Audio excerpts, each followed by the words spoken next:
I'm Katie and this is Ross. Tonight we want to start talking and diving into the current trends in craft beer. So one in particular we want to talk you through tonight is sours.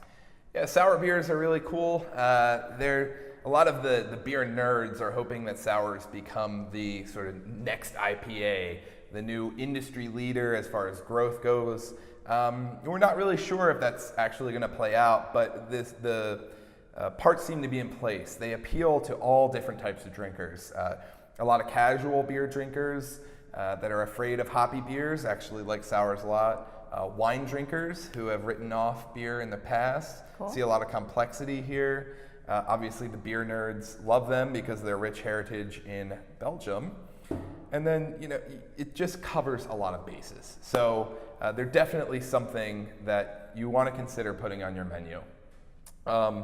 Today I've got two. Like I said, there's one from this old world example. This one's from Lindemans. It's a Goose. And then there's a Goza, similar sounding, but not the same at all. Troublesome, which is from Off Color in Chicago.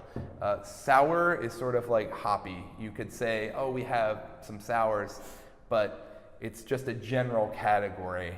There's so many beer styles under that sour umbrella. Cool. So while Ross is pouring, I just want to remind you we've got this great tulip shape from our friends at Stozel. You've seen this glass before from them. You can get this from Oneida. They are the importer here in the U.S. If you're interested in the glass.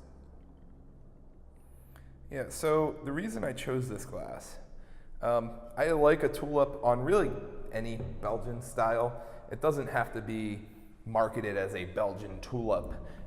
Just any tulip shape, because I think it's a visual cue to the brewing heritage and the beer culture in Belgium. A lot of stem glassware is used in Belgium, even though there's some variety there. Just sort of any stem glassware with a nice tulip shape is usually going to send a visual cue. This is cool because you can use something that you might be using for your other Belgian beers that aren't sour.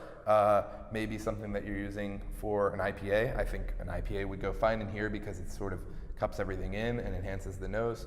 But it's really just for a sour, that visual cue. And stem glassware has a little bit more elegance. I think it looks a little bit nicer and fancier. Yeah, absolutely. So Pinky's out, always. Oh yeah, I guess. I'm sorry. Here we go. Now it's proper. Now I'm fancy enough to consume this on camera. So. Absolutely. So again, hitting home with that reminder that we always want to give you guys is that glassware really is that differentiator. So this is going to tell your guests that they are getting a Belgian style beer to the table, and is really going to send that signal even before the glass hits the table, which is great. So with that, we're going to jump off camera. But remember to follow us on Instagram at Bldg46 to see some of the behind the scenes footage of this nonsense. And send us your comments or your beer suggestions at Katie@TabletopJournal.com or Ross at TabletopJournal.com. And remember always that tabletop matters. Cheers, guys.